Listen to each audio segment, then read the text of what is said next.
In today's episode, we're traveling to rural Michigan to see what happened to this family when they were out on their back porch. Then we hear from someone who had an encounter with, well, you'll have to decide for yourself. And finally, down to the Everglades to hear what scared off these two snake hunters. But before we get to the stories, if you dig these videos, hit that like button. And if you want to become part of the army of the dread, then subscribe so you can see all my new releases. Now let's get to the stories. When I first got out of the Army in the summer of 2021, my family and I bought a small acreage on the Michigan countryside. We wanted to be closer to family and thought it was a perfect place to finally settle down and put down roots. My spouse and I had 3 children, 2 sons ages 3 and 7, and in the middle was our 5-year-old daughter. They were tickled to death to be able to live in such a big house with so much room to run. And there were virtually no predators or things we needed to be afraid of out there, aside from a few wolves, which generally keep their distance from homes. We didn't have any venomous snakes or anything else in the area to be scared of, so the kids were free to run in and out of the yard as much as they wanted. One night, as we were getting ready to settle everyone down for bed, we had the back screen door shut, but the main door was wide open. All of a sudden, our little Jack Russell Terrier, Max, started barking at the back door at something outside, so our daughter went to go check. It was an uncharacteristically brave move for her. She's typically the most shy and easily spooked of the bunch.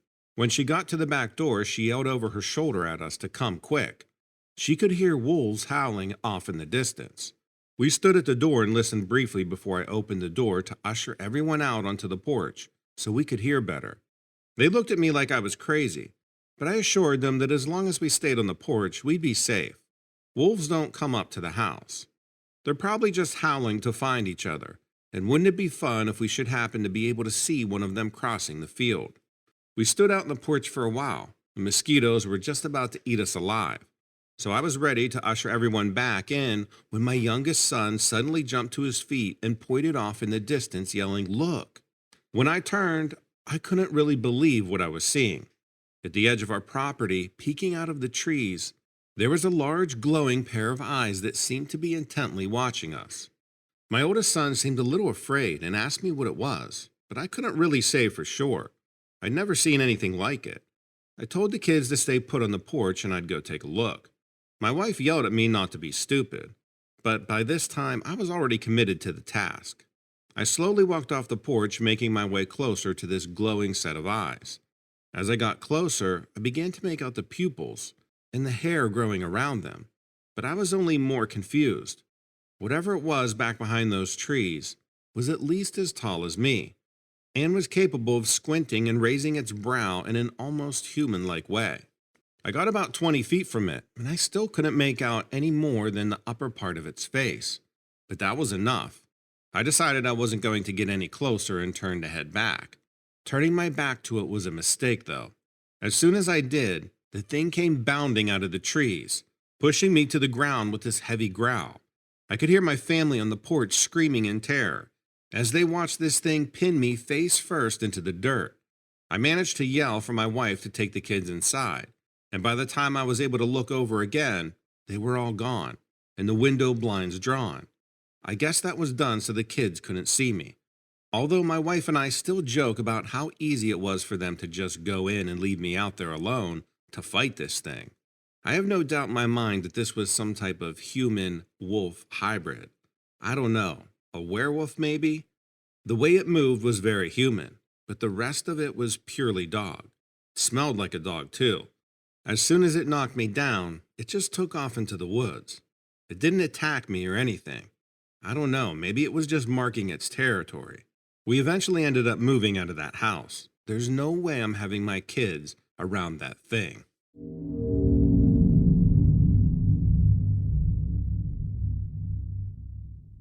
Hi, Donovan. I've been hanging out for a while and listening to everyone's stories and trying to decide if I'm brave enough to share my own encounter. Well, I guess I am. Hopefully no one will rag on me in the comments because this is the scariest thing that has ever happened to me. Before now, my best friend was the only person I ever told. I'm not even sure what to call this creature I saw. A demon? A spirit? A witch? I guess you can all decide for yourself. I would be tremendously relieved if someone else out there says that they had a similar experience growing up. I grew up in Ashland, Nebraska, which is a small town about a half hour from Omaha. I was an only child. My parents tried to have other kids, but after me, my mom had 3 miscarriages and they stopped trying. Some people say an only child means you get spoiled, but that wasn't my experience. If anything, I felt like there was a lot of pressure on me to be the best I could be. All of their expectations were riding on me, you know? But it was an okay childhood. Like most kids, I had a fear of the dark when I was small. I remember when I was really little, my mom would leave this nightlight on for me. But by the time I was 7 or so, my dad said I was old enough to sleep in the dark. It gets pretty windy in Ashland, and I spent many nights huddled beneath the blankets, scared, as I listened to the wind howling and the scratching sound from the branches against the windows. I had a stuffed animal that was given to me when I was really little by my Uncle Charlie. It was this unicorn named Tad. I remember Uncle Charlie telling me Tad would always protect me. The horn was a magical weapon, he said, that would ward off monsters. I slept with that unicorn from the time I was a little kid until I was 10 years old. I never really had any nightmares. Uncle Charlie died when I was 10. He was killed by a drunk driver. I didn't really understand death at that time, but I knew it meant I would never see him again. A whole bunch of family came from out of state for the funeral, and I had 3 of my cousins share my room for the weekend. When everybody left for home, I realized Tad was missing. One of my cousins must have swiped it. I cried to my mother, who called my aunt, but none of the kids confessed. I carried on until my dad finally had enough of that and told me it was time to grow up. I tried to behave and put it behind me, but I found it difficult to sleep at night. Shortly after Tad disappeared, I started feeling a presence in my room. I was convinced that someone was hiding in the shadows. My mom would come in and turn on all the lights and show me that there was no one there, making me look along with her inside the closet and under the bed to convince me. Then she'd leave the room and the feeling would start again. I started having vivid nightmares of a witch. Little kid stuff, I know, but they were so real. The nightmares lasted for months, and I started doing poorly in school. I was simply afraid to go to sleep. I would wait for my dad to go to bed, and then I'd turn on the lights. And sometimes I'd be okay, but most nights I would dream of her and wake up in a cold sweat. Then one night it happened. I found out it wasn't just a bad dream. I saw the witch when I wasn't asleep. I was lying in bed, concentrating on getting myself to relax. The only light was a nightlight because I was trying to get over my fear. I had closed my eyes and I was trying to breathe deep and evenly, like my mom had told me to do. Suddenly, I had this feeling like someone was on the bed with me. My eyes flew open, and she was right there, her face only inches above mine. Her eyes were dark and glittered with malice, and she was grinning like the joke was on me. I tried to scream, but I was paralyzed. I couldn't move, not even an inch, and no sound would come out of my mouth. It was like I was under this spell. She leaned over me. I could smell her foul breath. I tried to tell myself it was only a nightmare, but I knew it was real. My heart was pounding so hard it hurt. I could hear things in the background, like branches scratching on the window, and my dog's toenails clicking on the hardwood floor as he came down the hallway. If it was a dream, I wouldn't have heard those things, right? I could barely breathe as she stared into my eyes, her grin widening as she held her hand up to my face, one bony finger extended. It looked like a claw to me, the nails pointed and black. I almost passed out from fear.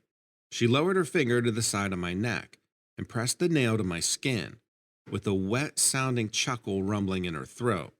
It hurt like the dickens, but I couldn't move or speak. I tried so hard to scream, afraid she was killing me. I was completely at her mercy. My dog saved me. Maybe he sensed my distress from out in the hallway. I don't know. All at once, he pushed his big head through the bedroom door and started barking like crazy at the old hag. She made an angry sound between a growl and a hiss, and then she simply disappeared. 1 second, she was there. The next, she was gone. As soon as she vanished, I was able to move again. I ran screaming from my parents' bedroom, absolutely hysterical, and crashed right into my mom in the hall. My dog's barking had woken them all up. Of course, they didn't believe me, but when I told them the hag had poked me with her fingernail, My mom brought me into the bright light to take a look. There was an angry crescent shaped welt on my neck, just like fingernails make. Thankfully, the skin wasn't broken. My dad thought I had scratched myself. My mom took pity on me and allowed my dog to sleep on the bed with me after that. And a good boy that he was, he did. Every night for the rest of my childhood. I never saw that figure again, but I still feel uneasy in that room when I go home to visit. My parents just don't understand, but I always choose to sleep in a hotel instead of there in my old bedroom. So I'm wondering what you all think. Was it a demon? A witch? A ghost? Please believe me when I say, it was definitely not a nightmare.